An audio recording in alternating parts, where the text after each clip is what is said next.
Date September 13. District చాలా important date ఇది, especially Telangana two important events ఉంటాయి. వన్ ఇస్ సకల జనుల సమ్మె సెప్టెంబర్ 13, 2011. ఇంకోటి ఆపరేషన్ పోలో సెప్టెంబర్ 13, 1948 స్టార్ట్ అయింది. సో వీటి రెండింటికి లాజిక్స్ చెప్తా అండ్ క్వశ్చన్స్ ఎట్లా అడుగుతారో కూడా చెప్తా. ఫస్ట్ ఇంపార్టెంట్ ఈవెంట్స్ చూద్దాం. అంటే ఫ్రీక్వెంట్ గా అడిగే questions Chronicle order of important events. First logic చెప్పేస్తున్నాను చూడండి. రైల్వే ట్రాక్ మీద పట్టాల మీద 1 million పీపుల్ వచ్చారు స్ట్రైక్ చేయడానికి, సమ్మె చేయడానికి. ఎట్లా కూర్చున్నారు, ఎట్లా కూర్చొని స్ట్రైక్ చేస్తారు, ఎట్లా హారం షేప్ లో కూర్చున్నారు, ఒక నెక్లెస్ షేప్ లో. ఇది లాజిక్. దీన్ని బట్టి ఎట్లా వస్తుంది చూడండి. ఫస్ట్ ఏమన్నా రైల్వే ట్రాక్ పట్టాల పైకి వచ్చారు, పల్లె పల్లె పట్టాల పైకి. ఇది March 1, 2011 రైట్. తర్వాత ఏమన్నా మిలియన్ పీపుల్ వచ్చారు అంతే కదా, మిలియన్ మార్చ్ 11, 2011 క్లియర్. తర్వాత ఈవెంట్ ఏమన్నా సమ్మె చేస్తున్నారు, ఎందుకు వచ్చారు సమ్మె చేయడానికి వచ్చారు వాళ్ళు, సకల జనుల సమ్మె ఈరోజు సెప్టెంబర్ 30, 2011 రైట్.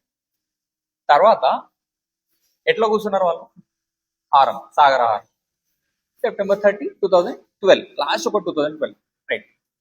సో ఏ ఈవెంట్స్ క్రానికల్ ఆర్డర్ వచ్చేసింది. ఇప్పుడు డేట్స్ ఇందాక నేను చెప్పిన డేట్స్ ఎట్లా గుర్తుపెట్టుకోవాలో చెప్తాను. మీరు అబ్జర్వ్ చేస్తే ఈ డేట్స్ ని చూడండి, అసెండింగ్ ఆర్డర్ ఉంటుంది. 1 పక్కన 0, 10 తర్వాత నెంబర్ లైక్ థర్డ్ అంటే కదా 13 అనుకోండి, అట్లా 13 తర్వాత 3 పక్కన 0, 30. సో అన్ని అసెండింగ్ ఆర్డర్ లో ఉంది.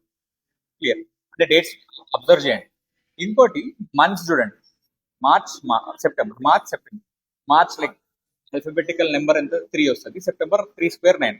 ఫస్ట్ 2 మార్చ్, తర్వాత 2 సెప్టెంబర్. ఇట్లా కూడా గుర్తుపెట్టుకోవచ్చు. అన్ని 2011 ఉంటాయి. అంటే మీరు డేట్ చూడండి, కింద ఆల్రెడీ డేట్స్ ఉన్నాయి కదా, డేట్ చూడండి అన్ని 2011 ఉంటాయి. లాస్ట్ ఒకటి 2012 ఉంటుంది. సో డేట్ కూడా క్లారిటీ వచ్చేసింది. 1, 10, 13, 30, 2011, 11, 2012, మార్చ్ సెప్టెంబర్ క్లియర్. చాలా ఇంపార్టెంట్ క్వశ్చన్ అయిపోయింది మీకు, మంచి కాన్సెప్ట్ కూడా వచ్చింది. నెక్స్ట్ ఆపరేషన్ పోలోది కూడా చూడండి. పోలో లైక్ హార్సెస్ వాడతారు కదా, 4 legs ఉంటాయి. 4 legs. సెప్టెంబర్ 13, 1 + 3 4, 1948 యాడ్ చేయండి, 1948 4 వస్తుంది. సో అట్లా గుర్తుపెట్టుకోండి.